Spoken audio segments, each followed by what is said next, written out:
What's up, fans? Welcome to this edition of Tag Team. I'm your host, Cesar Scorpio, alongside the Invincible Vincent. Hey. WWE Review.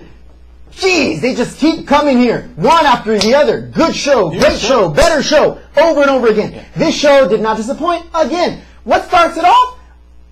Championship match! Right away, main event. Okay. Why wait, right? Save the best for first. Anyway, the first thing is what was addressed here previously last week before Vince McMahon got his old boot by Triple H. Match that was supposed to happen happened right away. The Miz versus Rey Mysterio for the WWE Championship. Man, what a match it was. Back and forth these guys went. Good action, great pace. All ends with Rey Mysterio becoming the new WWE Champion. Short-lived, but we'll touch base on that later. Now, right after that match, there was a attempt by Alberto Del Rio to get that Hey, I got money in the bank! He runs in, he tries to cash in the Money in the Bank contract. He did. Rey Mysterio was like, I don't think so, Dave, and jumped on his back.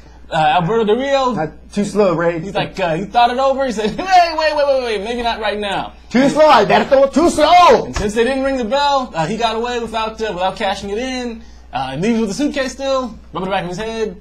Wish he hadn't done it. Right after that, they're partying in the back. Champagne, woo! Rey Mysterio, woo! They interview Rey Mysterio. Rey Mysterio says, I'm glad all these nights living out of a suitcase has paid off. These hard nights without my family, now I get to bring the championship home to my wife and kids. No, you don't. We'll touch base on that later on in the show. Right after that, we had Dolph Ziggler and Evan Bourne, where Dolph Ziggler, not really a title defense for the U.S. Championship, but it's a new and improved Dolph Ziggler, new music, new attitude. New attitude, yeah. And a new chance to just beat the crap out of Evan Bourne. Which he did. Yeah, the match went usually like it does, back and forth. Dolph Ziggler was able to get him with a choke. Go to sleep. Go to sleep. Done. Go to Done, sleep. done. Go to sleep. Anyway, he puts him to sleep, and we move on to the Divas match. Now, this was a Divas match. We had Eve, we had Kelly, the Divas champion, versus Maurice and versus Melina. Yeah. Now, these ladies were going back and forth. It was a little better than normal Divas matches. Kelly did do some moves here that looked a little dangerous. Yeah, there was a little bit of sloppiness there, but it basically Melina sort of tried to meet her halfway with the way that the moves were done. It seemed to me, and this is my opinion, that like pretty much all three of the other divas are sort of a little bit better at the execution than Kelly. All right, now I'm going to stop it in right there, E. Kelly is a good diva. Now, I'm not just saying that because, I got a thing for Kelly or anything like that. This is beyond that, all right? Kelly can take a beating like very few divas can. I've seen her get thrown up against the wall. I've seen her thrown up against the ropes. I've seen her land on her head. I've seen her do a lot of things that a lot of divas would actually not come back for. Layla does it. Layla might do that, but where's Layla at? Where is she at? She's nursing a knee. Yeah, she's hurt. Kelly don't get hurt. Yeah. Anyway, that being said, Kelly does need to work on her execution. She's a little sloppy there. She is the champion, and I give her the credit because she's got the looks, she's got the moves, she's got the flexibility. But they need to clean up her scheme there. The execution. Yeah, the execution needs to be cleaned up. And until that happens, the WWE Divas division will still be second fiddle to the Knockout division. All right. Now, after we go over that, we go over the next match. Now, actually, this is interesting because there was no match. It was actually the Triple H address of the WWE and its future. Now, they did mention here they were going to bring back somebody that has been released in the past and wanted to bring him back to the WWE. That was none other than Jim Ross. All right, Jim Ross comes out with the whole Oklahoma music. Right. Boom! Comes out to the front. But Michael Cole is highly upset about it. Somebody's not happy, yeah. Yeah, Michael Cole goes on and says, tells Triple H that he didn't want to share the broadcast desk with Jim Ross. They didn't want to share it with him either, but I got no choice. You can't give it to me. And Triple H said, okay, fine. You can have the evening off from broadcasting. Whoa! But he could not, unfortunately, have the evening off from wrestling.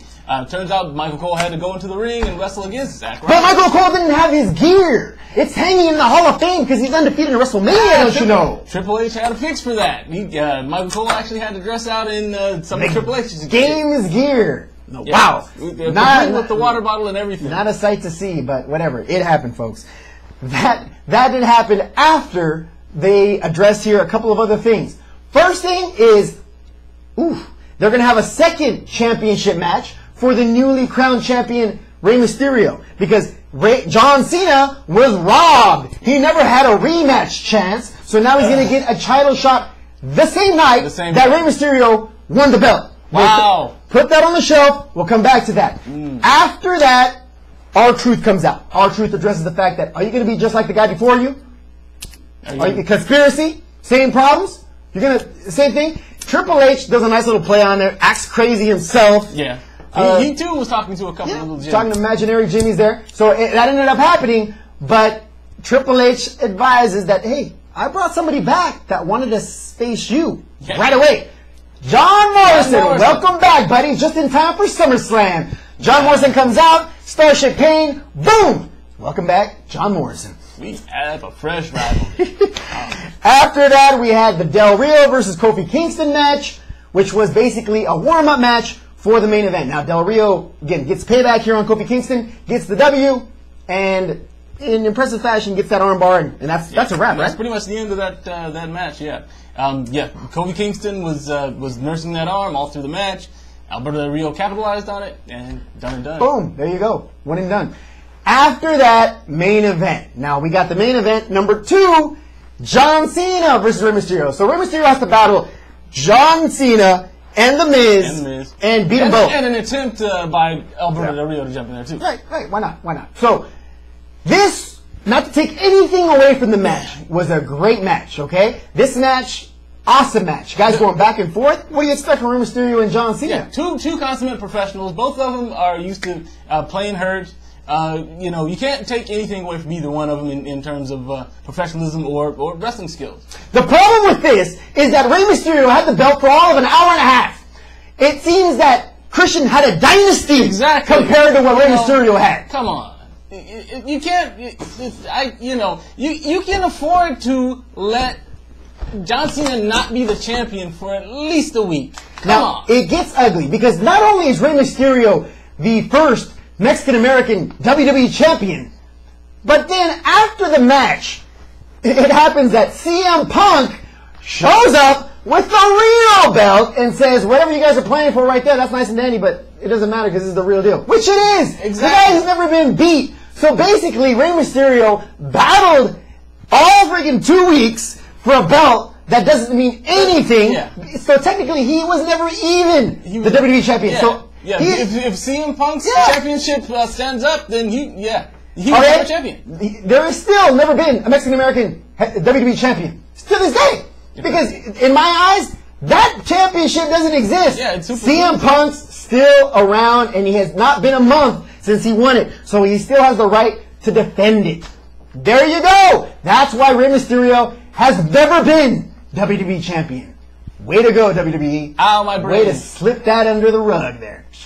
Yeah, keep Rey Mysterio out of the record books. Because technically, he never won the WWE championship. Ooh, that's hard to swallow. Hurts, man. That hurts. That is tough to swallow. Now, that's all the information here we have for this edition of the WWE Review. Real quick, Lucha Minute. I'm getting WWE here. Triple A Sin Límite is back on Galavisión. Now, it was announced here on UnifiedWrestling.com that there was a taping this weekend for Galavisión. Now, the release time on when that's going to air has not been announced yet, but it will be announced on UnifiedWrestling.com as soon as it's available. So, great to see them back. Yeah. Nothing happened since Triple Mania, since TNA went over there. Yeah, Jeff Jarrett went over there and messed up the recording equipment or something. Apparently. But hitting everything with a guitar. Coming back, and hopefully it's just the way it was before, baby. Good Lucha Libre. That's all the information we have here for this edition of the WWE Review. Remember, there's a new poll out. AJ and Alicia Fox. Huzzah. 2 ladies that are nice to look at. Yeah, check it out. Pick your poison. Pick your favorite. UnifiedWrestling.com. Go to the poll on the right side column. Scroll down. Pick the lady you like and help her advance to the next round. From myself, Cesar Scorpio, Invincible Vincent. Thank you very much for watching. See you guys on Friday. Take care.